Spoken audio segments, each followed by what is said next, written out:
and welcome to this edition of HPU All Access on Wednesday, September 30th, 2020. I'm Emily Nagel. And I'm Thomas Hart. COVID-19 has yet again impacted another North Carolina school district. And Randolph Mall is finally getting an overdue makeover. But first, let's head over to Meredith Haddock for a COVID-19 update. Meredith? Thanks, Thomas. Hey everyone, I'm Meredith Haddock, and here's the latest news on COVID-19. In North Carolina, the Department of Health and Human Services reported that there are a little over 1,200 new cases since this past Saturday, and a total of 208,000 positive cases since the virus came into the state last spring. As well as that, about 28 deaths have been reported this past week due to the virus here in North Carolina. Nationally, we are looking at about 7.16 million cases with around 205,000 deaths. Luckily, here on High Point's campus, we are seeing the numbers finally go down. As of today, we are now at 39 active cases and we are continuing to drop. HPU's all-time high was at about 170 cases 2 weeks ago, but the decline is proof that the precautions everyone has been taking is working. So, as a reminder, remember to wash your hands, keep your distance, and wear your mask. That's all I have for you tonight on COVID-19. Back to you, Thomas and Emily. Randolph Mall in Asheboro is getting a facelift for the first time in 4 decades. Randolph County selected the Whole Property Group, which specializes in turning around shopping centers in smaller cities such as Asheboro. John Mueller, the VP of the Whole Property Group, says it's important to reinvest in the property. He mentioned that they will also address one of the largest issues with the mall, which was no back door. The Whole Property says that they have not said how much the renovations will cost, but refer to it as a special investment because the tenants are not paying for the facelift. Holmes and Reedville middle schools in Rockingham County will be closed until October 11th after an increase in COVID-19 cases. Rockingham County Health Department advised the schools of this decision, which was announced on Sunday. Students at both middle schools had potential exposure to different clusters. Students will also be continuing their school remotely. And now it is time to head over to Crochet Owens to tell us all about what is going on with our campus. Crochet. Thanks, Emily. Hi, I'm Crochet Owens, and I'm here to bring you this week's campus update. Intersections adjacent to the R.J. Wannock Center will remain closed from 1 p.m. to 6 p.m. through October 9th for a university event. Additionally, the R.J. Wannock shuttle stop will be moving to the front of Miller's Gym at 1 p.m.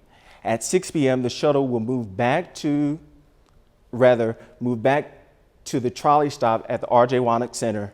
This change will remain in effect for the duration of this week. Don't forget to join your HPU family this week for the block party hosted daily from 2 p.m. to 5 p.m., Monday through Friday at the Hayworth Park and Patriots Plaza. Barnes & Noble has revised its free return label policy for textbook rentals. After October 1st, a fee will be applied to all return shipping labels. You can find out more information about this process at www.highpoint.bncollege.com. HBU has received its largest donation yet. High Point University alumni Elizabeth Betty Miller Strickland has donated $12 million to HBU endowment. This is the largest gift HBU has received in its 96-year history. This endowment will establish the Elizabeth Miller Strickland Women's Leadership Fund and the Elizabeth Miller Strickland Endowment Scholarship Fund. And that's your campus update. We'll be right back after these messages. High Point University is focused on preparing students for the world as it is going to be. There's a growth mindset in our institutional DNA. So while our campus growth is impressive, the true relevance lies in how HPU creates an innovative learning environment that fosters the entrepreneurial spirit in the minds, in the hearts, and in the souls of our students. This is High Point University. Extraordinary. Welcome back to HPU All Access. I'm Thomas Hart. Now it's time to head over to All Access Sports with Rihanna Dozier to see what is happening in the sports world. Rihanna? Thanks, Thomas. Hi, I'm Rihanna Dozier, and this is All Access. In NFL news, last week we saw some surprising games being played, especially the Bengals team ending in the saddest tie.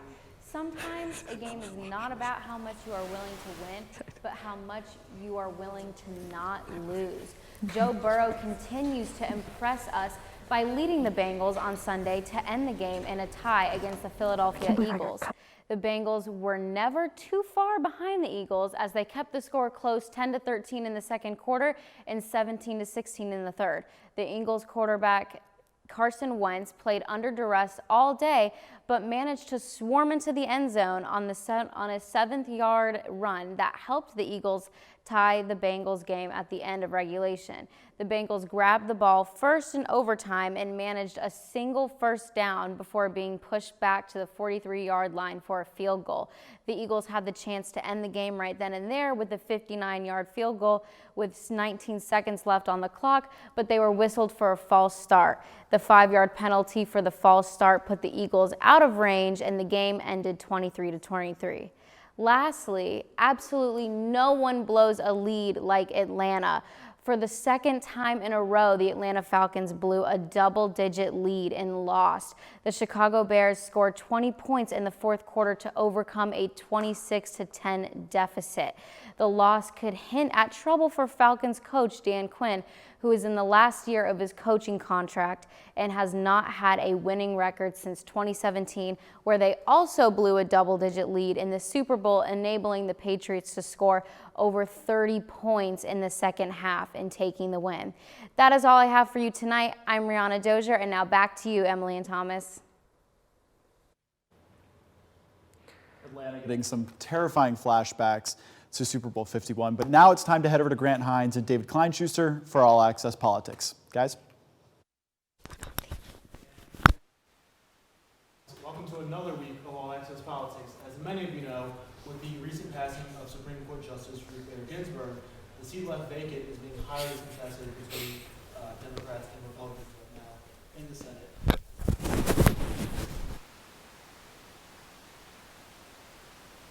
President Trump's nomination of Amy Coney Barrett, we want to continue Joe and Laura's conversation from last week regarding a possible confirmation of Judge Grant.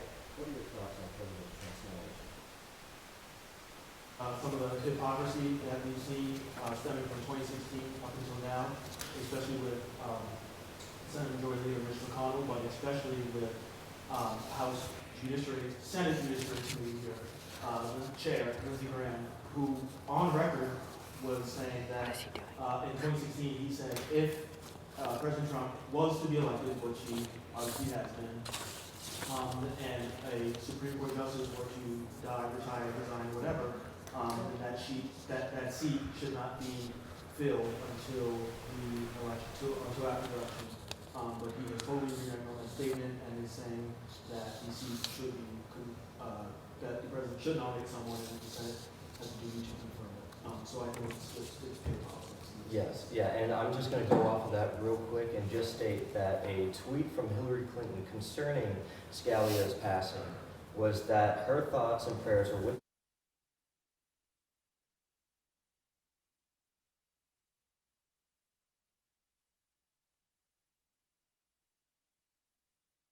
Republicans in the Senate and on the campaign trail who are calling for Justice Scalia's seat to remain vacant dishonor our Constitution. The Senate has a constitutional responsibility here that it cannot advocate for partisan political reasons. Well, and I agree with you when you said the president, of course, it's in the Constitution that he has a duty to fill that seat no matter when it happens. But, you know, considering how close we are to the election, my concern, and I'm sure it's the concern of many, is that will Judge Amy Coney Barrett get proper vetting in time for the election?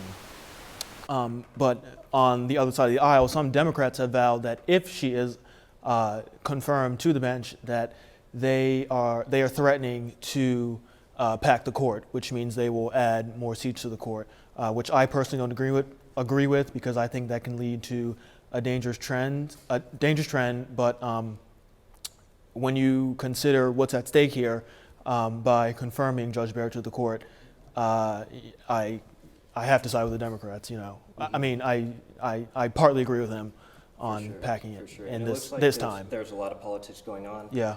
But as of the Constitution, I'm going to bring up the 2000 election between Bush and Al Gore, when the vote was split and that the Supreme Court was the ones who decided to recount the votes, and they made that decision, which determined Bush into office.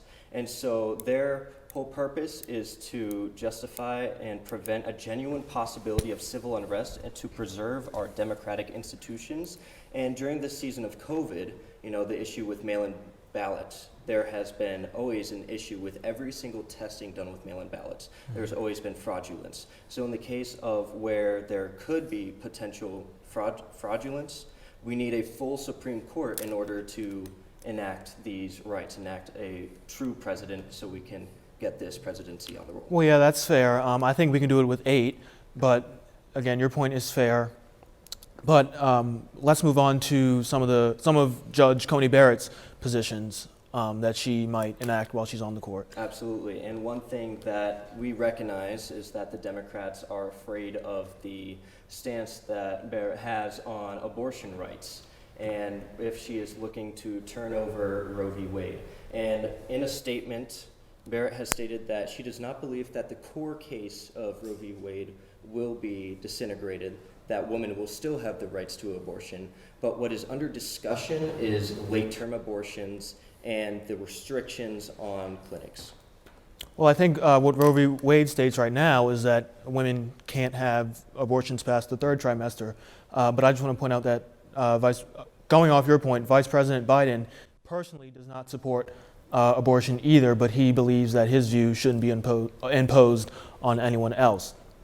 And similar to Judge Barrett, during her appeals court nomination, she was almost grilled by Senate committee leaders about whether she would impose her religion on some of the court decisions if she were to be confirmed to the court. So do you think that would be a major issue if she was imposed to the court? Not. She has been through this fire before when she was sent to the Court of Appeals and when she was nominated there. And she has stated right here on record, it is never appropriate for a judge to impose that judge's personal convictions, whether they arise from faith or anywhere else, on the law. Yeah, of course.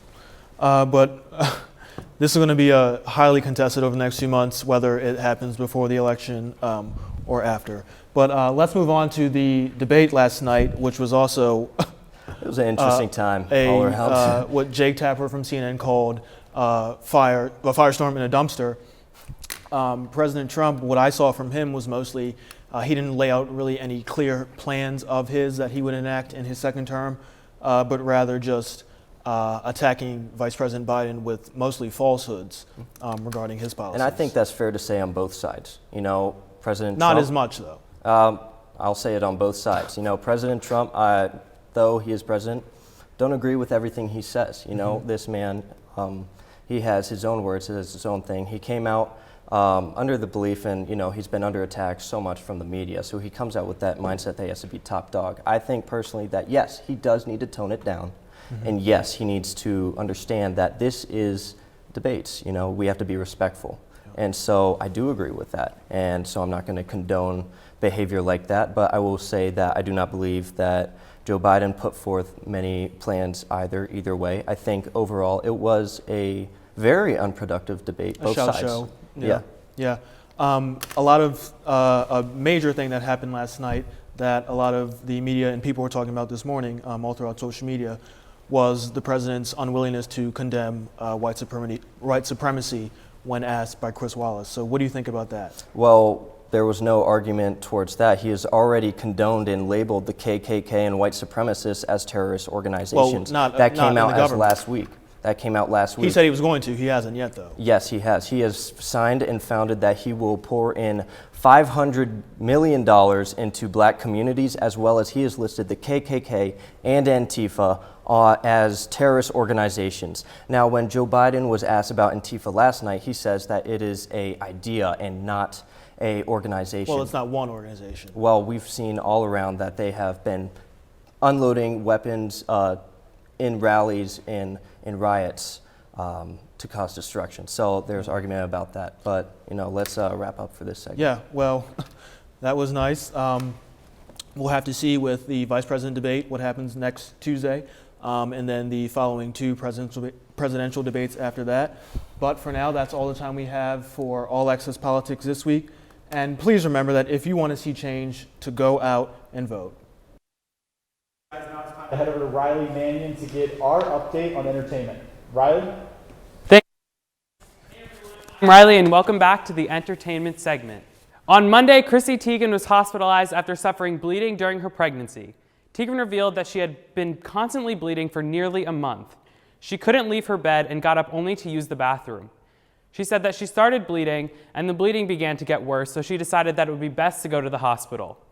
Although the doctors say that her placenta is very, very weak, it is said that her baby boy is in good health and that there is no issues.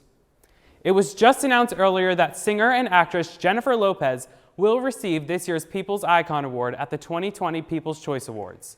She will be recognized for her performances on stage and on the screen. Lopez has starred in multiple hit films, including Selena and Hustlers, and her music career was capped off with this year's Super Bowl performance. The award will be presented to her on Sunday, November 15th, when the People's Choice Awards airs on E! The baby blues hit many women after giving birth, and this was no different for reality TV star Nikki Bella. Nikki went into the discussion of postpartum depression on the latest episode of her and her sister's podcast, The Bellas Podcast. Her partner and Dancing with the Stars pro, Artem Shigvinstev, had to leave their home to begin filming Dancing with the Stars just 2 weeks after Nikki gave birth. Nikki said that raising her child by herself so early, packing up her home to go move to Artem, and filming her hit reality show Total Bellas all at once caused her to have a massive breakdown. Nikki said that she didn't want to tell Artem about her struggles because she wanted him to focus on winning the mirror ball. However, things seemed to be cleared up. See how all of this plays out on this upcoming season of Total Bellas. That's all I have for All Access Entertainment tonight. We'll be back right after these messages.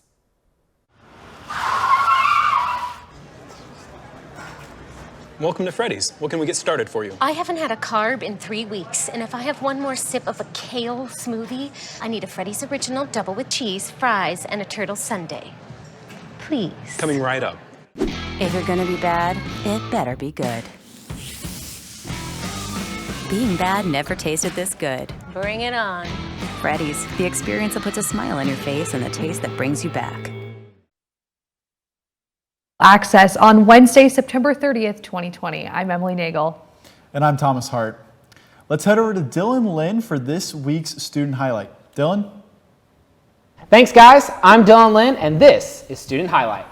Today's guest is HPU's President of Campus Activities Team, or CAT, Taylor Kaplan. Taylor, thank you so much for joining us today. Hi, thank you for having me. So tell us just a little bit about CAT and kind of what it does for students on High Points campus. So Campus Activities Team is a way for students to plan, execute, market, and budget different events on campus. And it gives them real world experience before they go out into the world and apply for jobs. Very nice. So as being president of CAT, how has that helped you as a event management major, and how has that benefited you? I think it's helped me the most because when I go to apply for different internships or positions in the real world, I'm able to speak on the real world experience and just talk about working with different vendors and the different experiences I've had, and let them know that I do have actual experience doing those things, not just in the classroom, but also outside the classroom as well. And so can anyone get involved in CAT within its executive team or just as a member of themselves? Yeah, so anyone on campus can get involved. The easiest way to get involved is probably to just DM us on Instagram at HPU CAT, and then we can get you involved. There's different committees. So we have the events committee, the marketing committee, and then the membership committee. And so you can really get involved in any way you want within those 3 different areas. And people who are more interested in a leadership role, we have an executive team as well. Very nice. Well, Taylor, it was a pleasure for having you on tonight. Thank you so much for joining us for Student Spotlight. And now tune in next week for a feature of another HPU student. Back to you, Emily and Thomas. Thank you so much, Dylan. More than 24 people decide to lose their hair, all for a good cause. Over $40,000 were raised for the St. Baldrick Foundation, which helps fund projects that look to find the cure for childhood cancers. The winning team was made up of employees from Brenner's Children's Hospital, and the participants came out to Jugs, Head, Growlers, and Pints, where patients got to help shave their heads. The St. Baldrick's Foundation is still taking donations for the fundraiser. After much confusion, TikTok gets the green light for downloads for U.S. users, as a federal judge ordered a temporary reprieve as of Sunday. This resolution comes after the Trump administration proposed blocking downloads due to suspicion of the Chinese government taking users' data. That is all we have for you tonight on HPU All Access. Tune again next week, same time, same place. For HPU All Access, I'm Emily Nagel.